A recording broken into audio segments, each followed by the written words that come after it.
el presidente de la República destacó que el país en este momento, obrando con mucha cautela, con mucha prudencia y basándose en datos científicos, de toda la capacidad hospitalaria que hay en el país para recibir a los enfermos de coronavirus, solamente está ocupado el 30%. Eso es muy importante porque en otros países se desbordó, o sea, prácticamente la capacidad hospitalaria para atender a enfermos de coronavirus pues se saturó y se sobresaturó.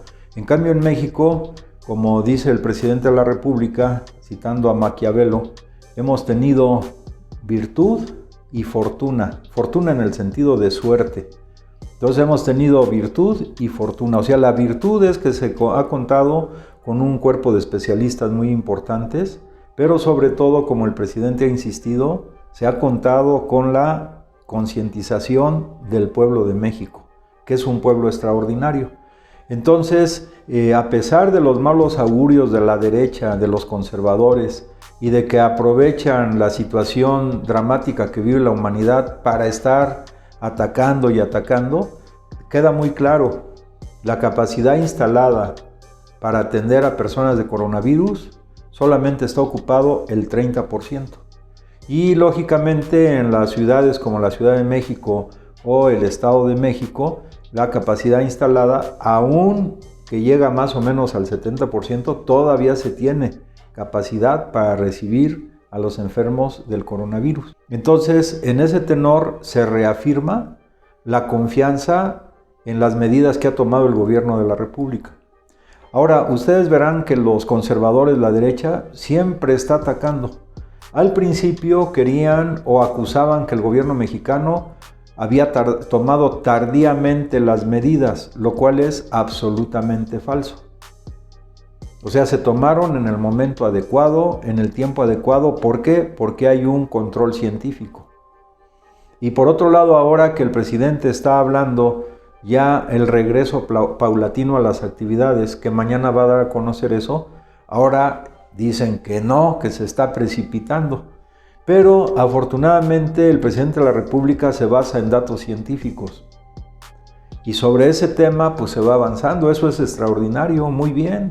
Con serenidad, con paciencia, con mucha claridad, el pueblo de México pues está entendiendo y además concientizado de que debe seguir guardando la sana distancia y que las medidas, además el regreso no va a ser en todos lados, el regreso va a ser paulatino y dependiendo de las condiciones de cada lugar. Por ejemplo, hoy que le preguntaban sobre cómo está afectando el coronavirus a las comunidades originarias del país, a los grupos étnicos. Bueno, pues él mencionó que de los más de 2,000 municipios que hay en el país, por lo menos 300 municipios del país no han sido afectados por este tema y se refirió mucho a la Sierra de Oaxaca. O sea, hay poblados completos, 300 municipios, que no han sido afectados por el coronavirus. Entonces las condiciones son distintas. En otros lugares, por ejemplo en Tabasco, tal vez que él mencionó, también ha ido reduciéndose de manera importante el número de personas contagiadas. Entonces, dependiendo de la orografía, dependiendo de las condiciones geográficas del clima, pues el presidente va a dar a conocer ese regreso paulatino. Lógicamente, como él lo dice, con todas las medidas necesarias para que no pueda haber otra vez un brote nuevo del coronavirus. Y algo también muy importante que él mencionó el día de hoy, es que vamos a regresar, se ha dicho, a la normalidad. Regresar a la normalidad significaría regresar a lo que había antes. Un periodo de crisis, se salva la crisis y se regresa a lo que había antes. Pero él dijo, vamos a regresar a la nueva normalidad. Es decir, esta crisis deja enseñanzas y no se puede regresar a lo viejo. Es como si no hubiéramos aprendido la lección. Vamos a regresar a una nueva normalidad. ¿Cuál es esa nueva normalidad? Pues podríamos analizar en el terreno económico, en el terreno político, en el terreno ideológico y cultural. ¿Cómo es? Bueno, en el terreno económico, la nueva normalidad pues es lo que está plasmado en su libro que se llama Economía Moral. Una nueva forma de ir relacionándose en el aspecto económico todos los sectores de nuestro país. Claro, esto en algunos casos no es de golpe, pero ya va a haber una línea general sobre la cual nos vamos a ir ajustando todos. Eso es un importante. Entonces, esta nueva normalidad implica nada de neoliberalismo, es otra nueva forma de relación económica, nacional e internacional. Acuérdense que en el terreno internacional, por ejemplo, Nicolás Maduro ya hace más o menos un mes había planteado que en América Latina están surgiendo dos grandes liderazgos que pueden conformar un frente progresista. Y este frente progresista, él destaca mucho la figura del presidente de la República y también del presidente de Argentina. Pero eso fue hace más de un mes. Ahora, el día de ayer se reunió un grupo de intelectuales, escritores, científicos, entre ellos Noam Chomsky, por ejemplo, etcétera, que están también planteando la necesidad de un frente nuevo. Pues entonces, este frente latinoamericano, frente mundial, frente de intelectuales, frente de gobiernos, está ya dándonos la pauta de que vamos a regresar a un modelo no neoliberal, un modelo diferente. Y aquí me detengo un poco, porque hemos dicho lo siguiente, fíjense ustedes, ¿cuál sería? México, por ejemplo, actualmente es un país capitalista. O sea, muchos millones de seres humanos estamos en contra del sistema capitalista, porque es un sistema basado en la explotación de unos sobre otros, independientemente de cómo se fuera a disfrazar. Nosotros, muchos seres humanos en la Tierra, están planteando un modelo anticapitalista y algunos más, con más claridad, un nuevo sistema económico, político y social que es el socialismo. Pero pasar del sistema capitalista al sistema socialista lleva un periodo de transición que puede ser corto o largo dependiendo de cada país, de cada pueblo, de la conciencia, de la movilización y de la organización de cada pueblo. En el caso de México, lo que se pasó, como hemos dicho, fue de un modelo neoliberal, donde las grandes transnacionales y la oligarquía nacional decidían todo y empobrecieron fuertemente a nuestro país. Se está pasando a un modelo que, repito, sigue siendo capitalista, aunque no nos guste a varios, pero ese es el sistema todavía que tenemos en el país.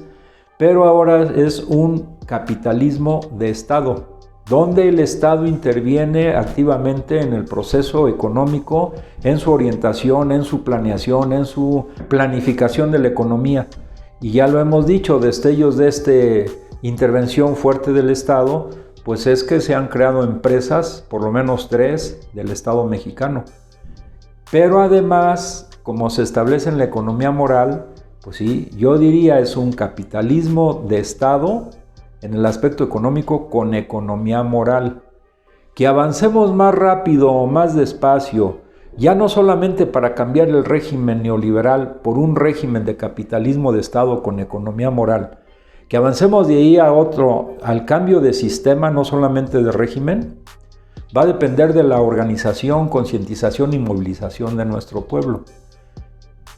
Es posible porque algunos preguntan, bueno, es que el sistema socialista ya existió y no funcionó. No, porque no se ha analizado a fondo. Y no se ha analizado cuáles son los países socialistas que, a pesar del derrumbe del socialismo que llamaron el socialismo real, prevalecen como tales. Y los logros que tienen.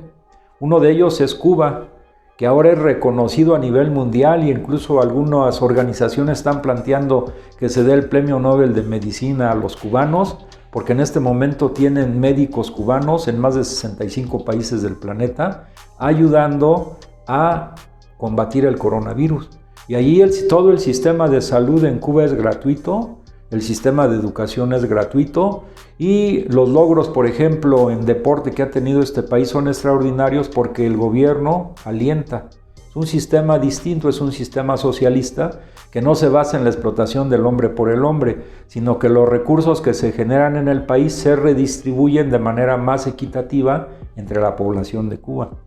Otro país menos conocido que tiene este sistema socialista es Corea del Norte. Corea del Norte no solamente la educación es gratuita, todo el sistema de educación, y además es obligatoria hasta el 12º grado, sino también el sistema de salud es absolutamente gratuito y ahí no se ha registrado ningún caso de coronavirus, además. Pero también toda la vivienda es gratuita. Fíjense, es un país que ha dado un salto extraordinario. Y dadas las presiones permanentes de los norteamericanos de agresión sistemática, de intromisión, pues ellos tuvieron que desarrollar sus defensas a tal grado que este país, desarrollando su revolución técnico-científica, independiente de China o de Rusia o de otros países, pues ahora tiene un sistema de defensa que contrarresta todas las agresiones que los norteamericanos han hecho en el pasado y hoy.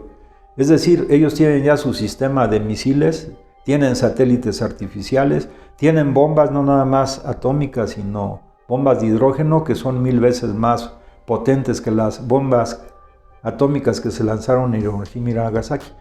Entonces uno diría, bueno, ¿cómo que en ese país la gente no vive bien, se está muriendo de hambre? No, pues son mentiras, son fake news que se han dicho mucho tiempo para tratar de desprestigiar el sistema socialista en que ellos están viviendo. Yo diría que es el sistema del socialismo avanzado o más avanzado que se ha dado en el planeta. Porque, insisto, no solamente el sistema de salud, de educación, de deporte, de cultura, sino también la vivienda es gratuita y con la fuerza que ellos tienen productiva, que la reorientan según las necesidades tanto del pueblo en, repito, educación, salud, vivienda, cultura, pero también la han reorientado para la defensa nacional, la defensa de su soberanía nacional, con elevados avances técnicos científicos. Entonces son dos países distintos donde el bienestar de la gente, por ejemplo en Corea del Norte, pues no se compara con otros países. Pero ese es un nuevo sistema que no ha muerto. Para aquellos que leyeron en el libro de Francis Fukuyama que llegó el fin de la historia, decían, y de aquí para la eternidad puro neoliberalismo, pues eso ya murió. Pero también ahí sacaron la tesis de la muerte del socialismo y eso pues tampoco sirvió. Entonces varios países se van a orientar por la construcción de un nuevo sistema que es el sistema socialista. Otros países van de acuerdo a sus condiciones propias históricas, que todavía está ahí clavado el sistema capitalista, pero no va a ser el sistema capitalista bajo su expresión neoliberal, que es lo que ya se fue al basurero de la historia, sino en el caso, por ejemplo, de México, o sea, se prevé, porque así hay términos políticos y económicos precisos, sí sigue siendo sistema capitalista, pero con una fuerte intervención del Estado que va a ayudar incluso a tener algunos niveles, como lo ha planteado el presidente de la República, el licenciado López Obrador, un sistema de salud mejor o igual que el de algunos países bálticos, por ejemplo. Vamos a tener un sistema de educación también que se va perfeccionando y además con nuevos contenidos, pero las relaciones de producción van a seguir siendo capitalistas. Pero eso con la economía moral pues ya va a ir teniendo un tono diferente, porque en economía moral que escribió el licenciado López Obrador, repito, no solamente es la intervención fuerte del Estado en el proceso económico del país, sino también el apoyo, por ejemplo, a la economía de las comunidades indígenas. Por eso el país, dentro de las regiones en que se dividió, hay 68 regiones indígenas donde el Estado va a apoyar fuertemente para el resurgimiento de los grupos indígenas en nuestro país. Y ya el tema del cambio de sistema, que yo sí también aspiro a él, dependerá de las condiciones de nuestro pueblo, de organización, repito, concientización y demás. Pero no se contrapone, o sea, acabar con el modelo neoliberal y pasar a un régimen de capitalismo de Estado con fuerte intervención en la economía y después al socialismo, pues es casi que no hay contraposición. Es cuestión de tiempos, es cuestión de momentos y es cuestión además del desarrollo autónomo de cada país del planeta. Por eso esta nueva normalidad que viene, nosotros la llamamos como una nueva era de independencia y paz mundial. De independencia porque cada pueblo va a decidir, de acuerdo a sus condiciones históricas, su idiosincrasia, su cultura, qué construye, cómo lo construye y en qué tiempo lo construye. Pero para hacer ese mundo independiente donde cada quien decide su propio destino, se requiere también la paz. Y la paz se garantiza, por un lado, desafortunadamente en este momento, pues también haciendo contrapeso al armamento impresionante que tienen los Estados Unidos de Norteamérica, y eso lo hacen otros países, incluido China, Rusia y propio Corea del Norte, que es, decía yo la vez anterior, tiene la flota de submarinos más grandes del planeta. Entonces, como ven ustedes, el panorama va a ser diferente. Pero no es que a ningún país se le imponga un nuevo sistema, por ejemplo el socialismo. No, es que cada pueblo va a decidir su propio destino.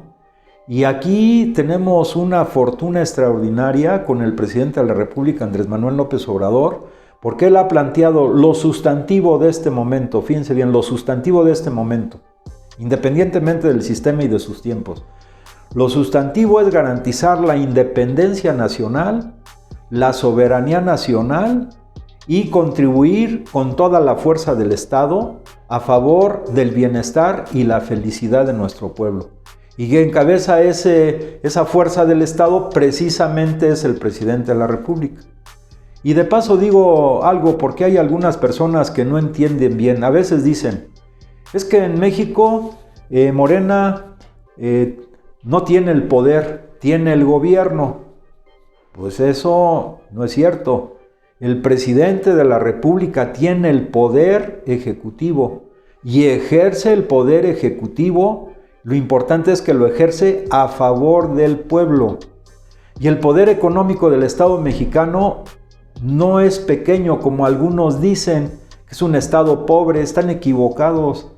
El poder económico del Estado mexicano son en este momento de 6 millones de pesos al año, y es lo que ha permitido y permitirá que nuestro país no se endeude como algunos quieren o que malgaste los recursos, porque se trabaja con transparencia, con honestidad, y eso permite que los recursos rindan mucho, y además se trabaja con un gobierno de austeridad republicana.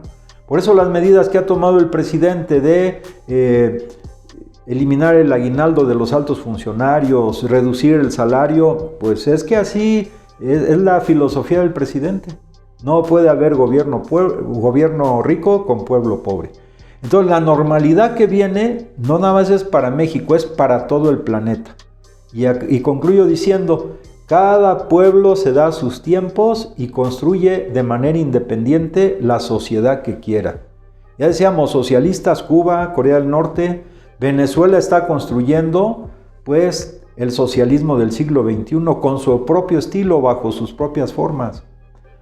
Y por eso pues estos tres países, Cuba, Corea del Norte, Venezuela, pues han sido muy asediados por los norteamericanos. Corea del Norte ya no tanto, porque tiene una fuerza termonuclear capaz de disuadir las pretensiones hegemónicas de los guerreristas y militaristas norteamericanos.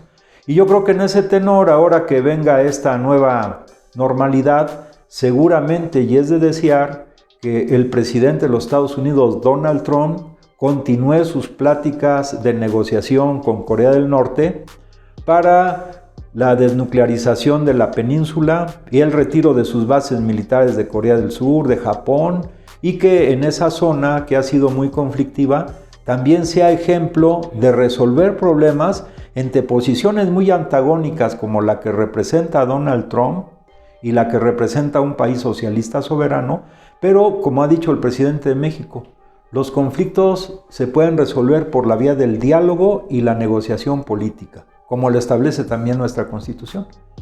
Y termino diciendo, esa Constitución mexicana en el tema de las relaciones exteriores, todos sus principios que vienen ahí, que ha resaltado el presidente de la República, que son no intervención en los asuntos internos, resolución pacífica de los conflictos, autodeterminación de los pueblos, cooperación para el desarrollo, respeto de los derechos humanos, es lo que se va a imponer en todo el planeta.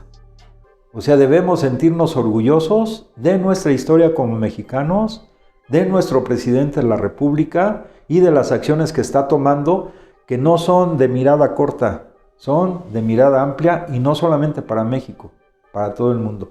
Esta nueva era además va a ser multipolar, no va a ser bipolar entre Rusia y China o entre Rusia y Estados Unidos, ni tripolar entre Estados Unidos, China y Rusia que definan el destino del planeta. Va a ser multipolar, Y en ese aspecto nuestro país, encabezado por el presidente de la República, está ganando un prestigio enorme ante dignatarios, países y pueblos de otros hemisferios y de América Latina. Entonces el papel que le toca jugar a nuestro presidente, encabezando esta nueva era como un polo de desarrollo independiente, es muy importante, y todos los mexicanos tenemos que estar a la altura de la responsabilidad histórica que ahora nos toca como país y como pueblo en el concierto de todas las naciones del planeta. Si te gusta lo que estamos comentando, esperamos tus comentarios. Te agradezco mucho tu atención.